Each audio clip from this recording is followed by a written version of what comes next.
석 달 전 청주에서 사망한 고유정의 의붓아들이 발견 당시 침대 시트가 흥건히 젖을 만큼 피를 흘린 것으로 드러났습니다. 고유정의 현 남편이자 아이의 친부인 H씨는 취재진을 만나 당시 사진을 공개했습니다. 그런데 당시 경찰이 이 시트를 증거로 확보하지 않아서 고유정이 버렸다고 했습니다. 최충일 기자입니다. 애기 얼굴 크기만큼한 피가 뿜어져 있었고요. 전기 매트 피가 흡수가 돼서 밑에 매트리스까지 피가 번진 상태였어요. 고유정의 현 남편이자 석 달 전 청주에서 숨진 5살 배기 아이의 친부인 H씨는 이렇게 말하며 당시 사진을 공개했습니다. 얼굴에 피가 조금 묻어 있었다는 경찰 설명과는 큰 차이가 나는 대목입니다. 그런데 가장 위에 있던 시트와 전기 매트는 사라진 상태입니다. 다시 청주로 와서 확인해본 결과 집이 깨끗하게 청소가 돼 있었고요.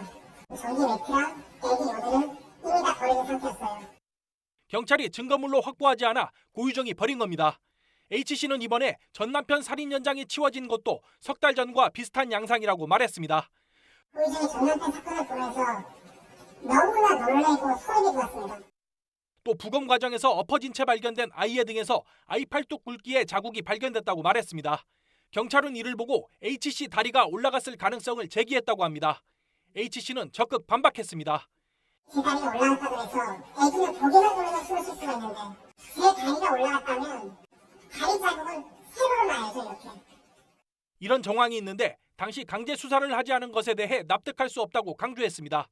H씨는 또 경찰이 고 씨를 긴급 체포할 당시 압수품에서 약봉투를 빠뜨린 사실도 공개했습니다.